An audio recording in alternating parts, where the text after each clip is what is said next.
नमस्कार, news 18 prime का वक्त हुआ है। मैं रविंद्र सिंह आपके साथ और मैं हूं आपके साथ ममता तिवारी। दिल्ली से बाड़मेर तक, हिमाचल से भोपाल तक शहर गर्मी के 3rd डिग्री टॉर्चर रूम बन चुके हैं।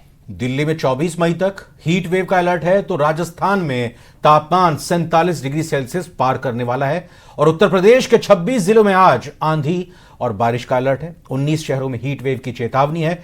दिल्ली में गर्मी की हालत ऐसी है कि पीक पावर डिमांड पिछले सारे रिकॉर्ड तोड़कर 8000 मेगावाट तक पहुंच चुकी है।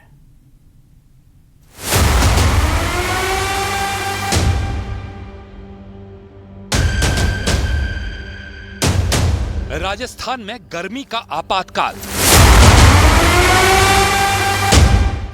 आग की भट्टी में झुलस रही दिल्ली।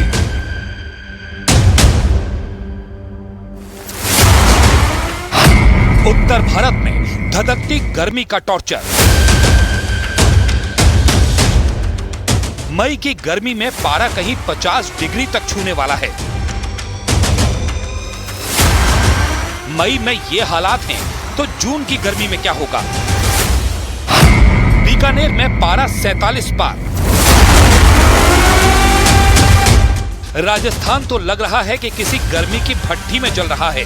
बीकानेर में तापमान 47 डिग्री के पार पहुंच चुका है। भारत पाकिस्तान बॉर्डर पर एक जवान ने रेत में दबाकर कुछ ही मिनट में पापड़ सेक लिया। ये वीडियो देखकर असम के सीएम हिमंता बिस्वा शर्मा ने तपती धूप में तैनात बीएसएफ को सलाम किया है, जो तपती धूप में ही सीमा की रखवाली के लिए डटे हुए हैं। भीषण गर्मी को देखते हुए राजस्थान सरकार अलर्ट मोड में आ चुकी है। बिजली विभाग ने छुट्टियां रद्द कर दी हैं। मुख्यमंत्री भजन लाल शर्मा ने पानी, बिजली और चिकित्सा विभाग के मंत्रियों, अधिकारियों और जिला कलेक्टर्स को एक्शन में रहने के निर्देश दिए हैं। राजस्थान के ज्यादातर जिलों में रेड और ऑरेंज अलर्ट जारी है। राजस्थान के अधिकतर जिलों में तापमान 46 डिग्री से ऊपर पहुंच चुका है। पिलानी में 47.2 डिग्री सेल्सियस दर्ज किया गया, जो इस मौसम का सर्वाधिक तापमान है। मौसम विभाग के मुताबिक अगले 48 से 72 घंटे के दौरान तापमान में 2 डिग्री की बढ़ोतरी और होगी। पहली बार राजस्थान में 47 डिग्री सेल्सियस अधिकतम तापमान क्रॉस किया है। सर्वाधिक अधिकतम तापमान पिलानी में 47.2 डिग्री सेल्सियस रिकॉर्ड किया गया है। अगले 48 से 72 घंटों में राजस्थान के अधिकतर इलाकों में अधिकतम तापमान में और 1 से 2 डिग्री सेल्सियस की बढ़ोतरी होगी। राजधानी दिल्ली में गर्मी ऐसी है कि आसमान से आग बरस रही है। लोग परेशान हैं, गला सूख रहा है, लेकिन आने वाले कुछ दिनों तक इस गर्मी से निजात की कोई उम्मीद नहीं दिख रही। मौसम विभाग ने 24 मई तक लू का रेड अलर्ट जारी किया है। इस बीच न्यूनतम तापमान इस सीजन में पहली बार 30 डिग्री से ऊपर पहुंच गया है। दिल्ली, उत्तर प्रदेश, पंजाब और हरियाणा जैसे कई राज्यों में समय से पहले ही समर वेकेशन की घोषणा कर दी गई है। यहाँ सरकार की तरफ से स्कूल बंद करने के आदेश दिए गए हैं। बहुत गर्मी है यहाँ पे। घूमने आया था लेकिन बहुत गर्मी है, घूमने की मन नहीं कर रहा है, इच्छा नहीं हो रही घूमने का। यहाँ पे अभी दिल्ली में बहुत ही गर्मी है। आप लोग जैसे देख सकते हैं, मैं मेरी बच्ची को लेके आई हूँ दिल्ली में और यहाँ में इतना ओवर हीट हो रहा है। बच्चा जो सो गया थक के, इतना गर्मी है। तो मैं चाहती हूँ कि यहाँ पे कुछ ऐसा कैंप वगैरह हो ताकि बच्चा लोग को लेके मम्मी लोग भी ऐसा आके बैठ सके और कुछ ठंडा पानी ऐसा कुछ मिल सके। नॉर्थ वेस्ट इंडिया में स्पेसिफिकली सामान्य से ज़्यादा है और हमने इसके पिछले 2-3 दिनों से कंटिन्यूस रेड अलर्ट भी दे रहे हैं। और हमारा अनुमान ये है कि राजस्थान रीजन वाइज बात करें या स्टेट वाइज बात करें, राजस्थान के लिए 5 दिन ही रेड अलर्ट है हमने दे रखा है। उसमें टेम्परेचर 45 डिग्री से ज़्यादा रहेंगे। उत्तर प्रदेश की बात करें, वेस्ट यूपी के लिए भी आने वाले 5 दिनों के लिए हमने रेड अलर्ट दे रखा है। और अगर आप मध्य प्रदेश की बात करें तो नॉर्थर्न पार्ट ऑफ एमपी, वहाँ हमारा ऑरेंज अलर्ट है।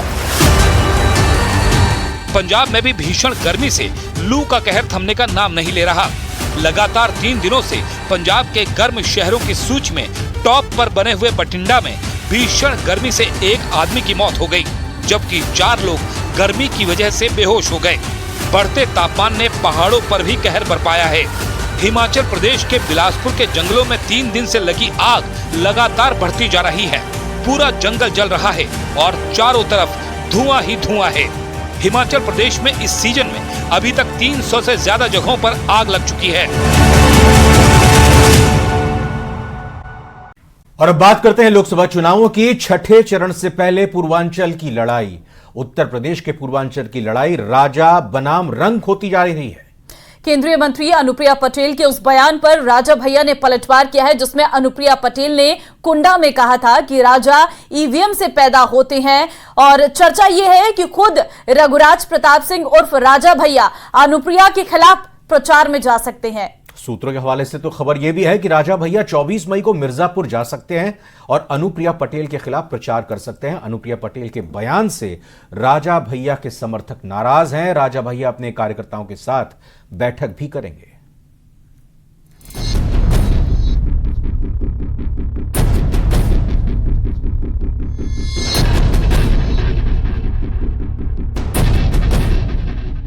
से पैदा नहीं होता, ईवीएम के बटन से पैदा होता है। ईवीएम से राजा नहीं पैदा होता है, ईवीएम से जनसेवक पैदा होता है, ईवीएम से जनप्रतिनिधि पैदा होता है और उसकी आयु 5 वर्ष की होती है। ऐसे स्वघोषित राजाओं को जिन्हें लगता है कि कुंडा हमारी जागीर है, न राजा रहे न रजवाड़े रहे, अनावश्यक बयान है।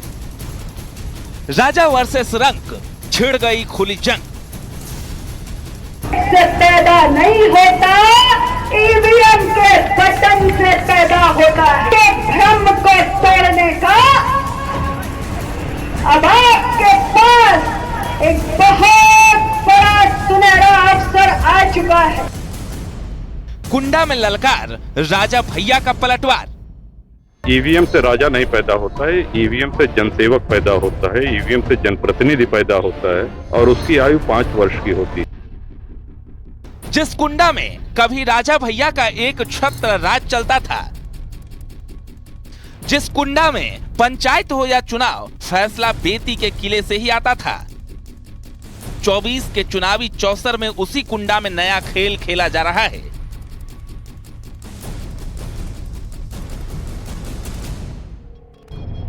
यह पहली बार है जब सियासी चौसर में राजा भैया को उन्हीं के गढ़ में ललकार मिली। से पैदा नहीं होता, ईवीएम के बटन से पैदा होता है।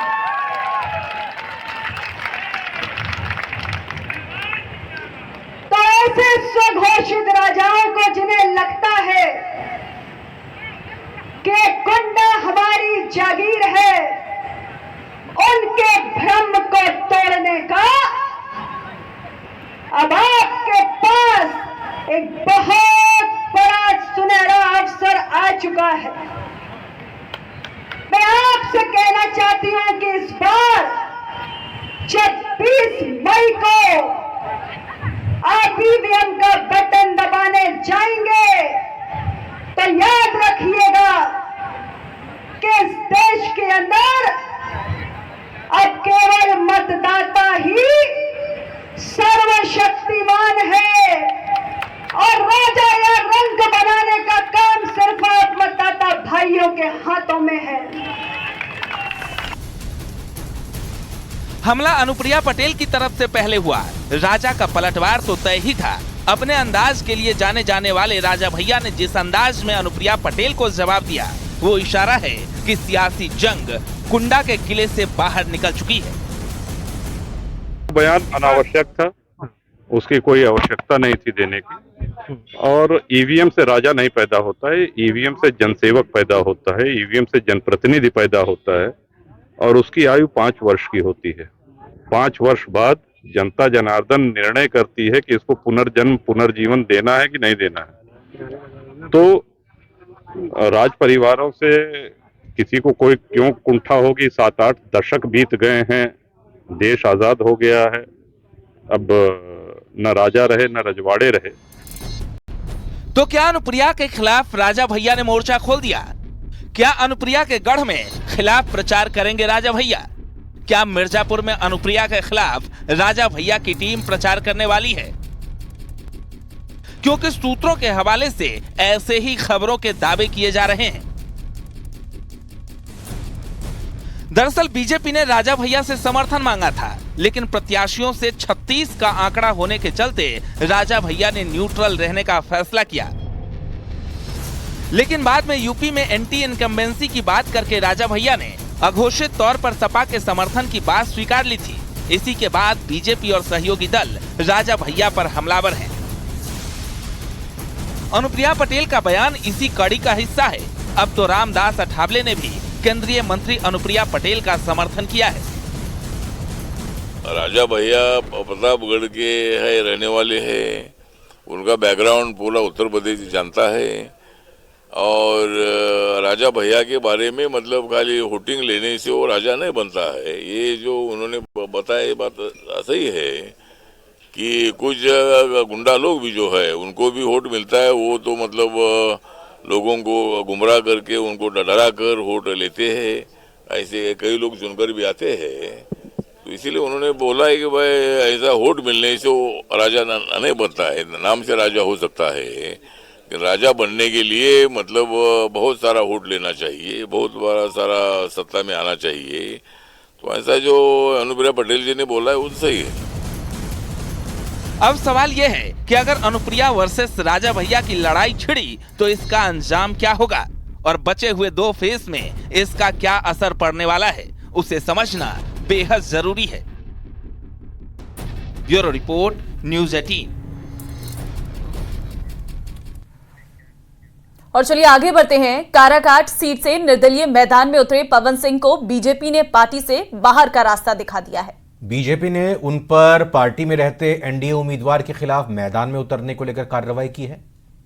काराकाट सीट से एनडीए के उम्मीदवार उपेंद्र कुशवाहा हैं, जिनके खिलाफ चुनाव लड़ने पर पवन सिंह डटे रहे। पार्टी विरोधी गतिविधियों में शामिल होने के लिए बिहार बीजेपी के प्रदेश अध्यक्ष सम्राट चौधरी के आदेश से पवन सिंह पर एक्शन लिया गया है। देखिए रिपोर्ट।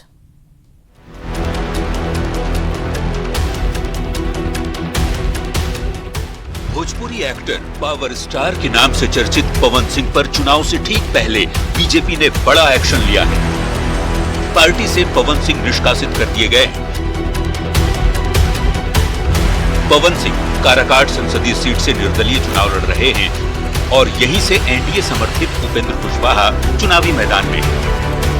बीजेपी ने पार्टी विरोधी गतिविधियों में शामिल होने के लिए प्रदेश अध्यक्ष सम्राट चौधरी के आदेश से चिट्ठी जारी किया है, जिसमें लिखा गया, लोकसभा चुनाव में आप एनडीए के अधिकृत प्रत्याशी के विरुद्ध चुनाव लड़ रहे हैं। आपका यह कार्य दल विरोधी है, इससे पार्टी की छवि धूमिल हुई है। पार्टी अनुशासन के विरुद्ध आपने ये कार्य किया है, अतः आपको दल विरोधी इस कार्य के लिए प्रदेश अध्यक्ष जी के आदेशानुसार पार्टी से निष्कासित किया जाता है। पवन सिंह के मैदान में उतरने से 1 जून को होने वाला चुनाव त्रिकोणीय हो गया है। पवन सिंह को बीजेपी से क्यों आउट किया गया, इसे समझ लीजिए। पवन सिंह काराकाट से निर्दलीय चुनाव लड़ रहे हैं। बीजेपी ने आसनसोल से उन्हें टिकट दिया था। पवन सिंह ने चुनाव लड़ने से इनकार कर दिया था। पवन सिंह ने बीजेपी का टिकट भी लौटा दिया था। काराकाट से उपेंद्र कुशवाहा को मिला था टिकट।